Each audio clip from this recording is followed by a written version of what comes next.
প্রচণ্ড রোদ আর তীব্র গরম উপেক্ষা করে ভক্তদের ভিড়ে মুখর নড়াইলের নিশিনাথতলা।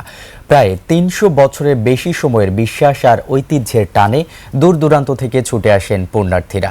পুরো বৈশাখ জুড়ে চলে মন্দিরের পাকুড় গাছে জল ও দুধ ঢেলে পুণ্য অর্জনের উৎসব। নড়াইল প্রতিনিধি শুভ সরকারের পাঠানো তথ্য ভিডিওতে ডেস্ক রিপোর্ট।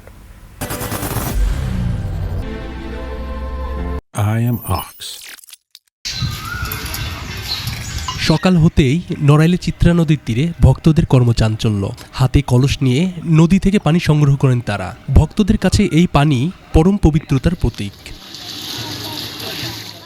নদীর ঘাট থেকে হেঁটে ভক্তরা যান নিশিনাথতলায়। জনশ্রুতি আছে প্রায় ৩০০ বছর আগে নিশিনাথ নামের এক সাধক এখানে ছিলেন, তার নামেই এই নিশিনাথতলা।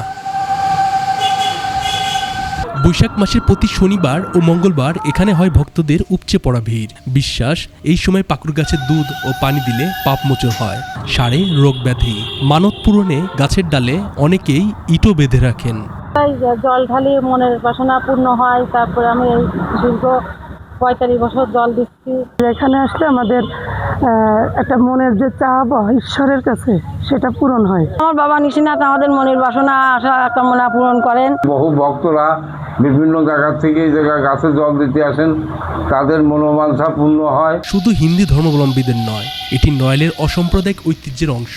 শত শত বছর ধরে সব শ্রেণী পেশার মানুষ এখানে আসেন শান্তি ও মঙ্গলের প্রত্যাশায়। ৩০০ বছরের অধিককাল থেকে এখানে পূজা অর্চনা চলে আসছে। তারই ধারাবাহিকতা এবছরও বৈশাখ মাসের শেষ সপ্তাহে ৪০ প্রহর অর্থাৎ ৫ দিনব্যাপী নামযজ্ঞ অনুষ্ঠান করা হয়েছে এবং আমরা আশা করছি খুব ধুমধামের সহিত এবং উৎসাহ উদ্দীপনার মধ্যে দিয়ে এবছরের নামযজ্ঞ অনুষ্ঠিত হবে এবং লক্ষ লক্ষ লোকের সমাগম এখানে অনুষ্ঠিত হবে। ভক্তদের এই বিশ্বাস জানান দেয় এই দেশে সম্প্রীতির ঐতিহ্যের শেকড় কতটা গভীর। মনোয়ার হোসাইন, ডেস্ক রিপোর্ট, ২১শে টেলিভিশন।